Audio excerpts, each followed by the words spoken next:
Bienvenue à ce journal clôture ce dimanche à Nyamata, en district de Wudiyesela, d'une formation à l'intention des directeurs d'école et des enseignants en situation de handicap visuel. La formation organisée après que l'Office rwandais du développement de l'éducation de base, REB, ait effectué le placement des enseignants en situation de différents handicaps et particulièrement ceux avec handicap visuel. Cette formation avait rassemblé 22 enseignants en situation de handicap visuel et d'autres handicaps et 20 directeurs d'école. Les enseignants en situation de handicap visuel ont reçu des ordinateurs et leurs accessoires dotés de la technologie, leur facilitant l'accomplissement de leur profession d'enseignement. Un peu partout sur le territoire national, l'attitude des hommes par rapport à la planification familiale n'a pas évolué et pour eux, c'est l'affaire des femmes. En direct de Rubavu, entre autres, seulement 76 hommes ont pratiqué la vasectomie et exhortent d'autres hommes à changer de mentalité car la planification familiale est le résultat d'une bonne entente entre conjoints. Kassim Youssouf pour les détails. Nyomugabo Emmanuel est âgé de 40 ans. Il est parmi les 76 hommes du district de Rubavu qui ont pratiqué la vasectomie. Il indique qu'après avoir constaté que son épouse présentait des changements corporels lorsqu'elle se soumettait à certaines méthodes de planification familiale, il a pris la décision de l'épauler en pratiquant la vasectomie.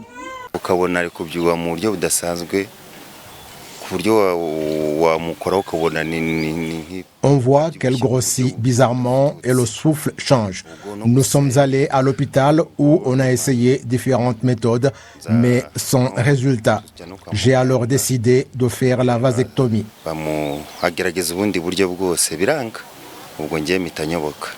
Nyomugabo Emmanuel dit que ce n'était pas du tout facile de prendre cette décision suite à l'attitude de certains hommes et le discours qui est utilisé. Cela ne l'a tout de même pas empêché de coopérer avec son épouse et maintenant le résultat est bien visible car la situation de son ménage s'est améliorée et ils ont des enfants dont ils sont capables d'assurer l'éducation. Lorsque mon épouse essayait, c'est une seule personne qui travaillait alors que la conjugaison des efforts est essentielle au sein du ménage. Les hommes devraient adopter la planification familiale et ne pas la laisser aux femmes seulement.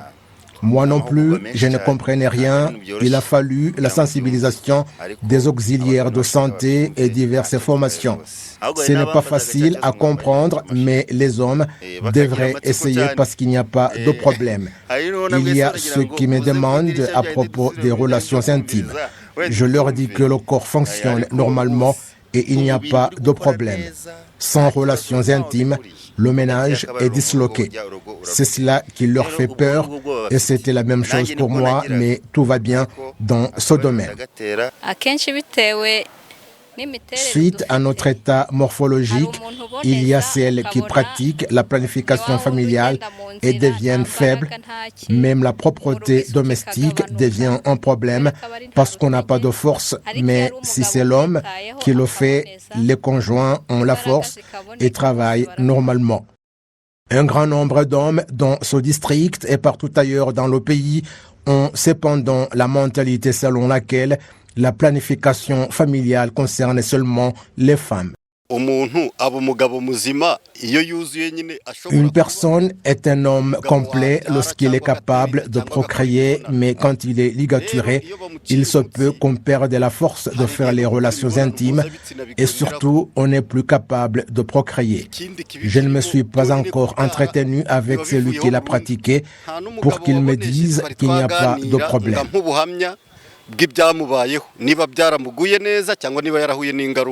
Cette mentalité primaire entraîne des effets sur les femmes.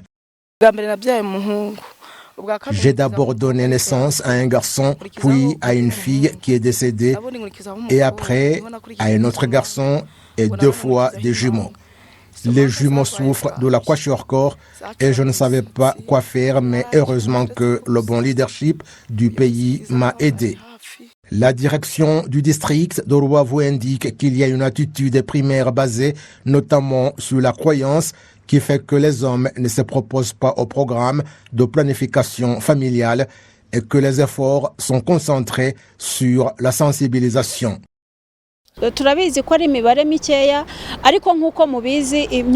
savons que c'est un mauvais calcul, mais comme vous le savez, la mentalité en ce qui concerne la planification familiale, surtout sur base de la croyance, c'est comme si ça marche au ralenti. Nous savons que c'est un obstacle, mais la sensibilisation ne s'arrête pas. Non seulement la planification familiale, vous savez qu'il y a des confessions religieuses qui ne l'admettent pas du tout, même si elles ont des centres de santé. Elles ne tolèrent pas le service de planification familiale. Nous cherchons alors des solutions ailleurs. Le centre biomédical du Rwanda exhorte les responsables des ménages à coopérer en matière de planification familiale, car c'est l'un des moyens permettant aux familles de combattre la malnutrition et le trouble de croissance chez les enfants. En fait, lorsqu'on parle de l'homme, c'est également de la femme, car c'est la famille dont il s'agit et il faut toujours sensibiliser. Il y a un scientifique qui a dit que l'on n'enseigne pas une fois, mais c'est un processus perpétuel et nous ne craignons rien. L'enquête démographique et sanitaire au Rwanda 2019-2020 révèle que la planification familiale par différentes méthodes est à hauteur de 64%. Les analystes économiques constatent que le Rwanda a atteint un niveau appréciable de 77% de production locale du ciment, ce qui laisse espérer que dans un avenir proche, le pays pourra exporter davantage de ciment produit au Rwanda. Les détails toujours avec Kassim Youssouf. Lorsqu'on observe le Rwanda, le pays est un vaste chantier, tant dans les villes qu'à la campagne. Les nouveaux projets de construction ne manquent pas. Ces activités sont principalement des bâtiments résidentiels, des bâtiments commerciaux, des infrastructures diverses et autres. Toutes ces activités ont besoin de ciment pour être réalisées. Il y a plus de 50 ans, il n'y avait qu'une seule cimenterie au Rwanda, à savoir la Cimeroy. Pendant de nombreuses années, cette usine n'a pas pu satisfaire le marché intérieur qu'à hauteur d'au moins 50%. Mais maintenant, cette usine a augmenté ses infrastructures, donc ses capacités, et elle peut produire jusqu'à 90% de sa capacité. Le patron de cette entreprise, Albert Sigey, affirme que tout a été fait en tenant compte des besoins du marché rwandais.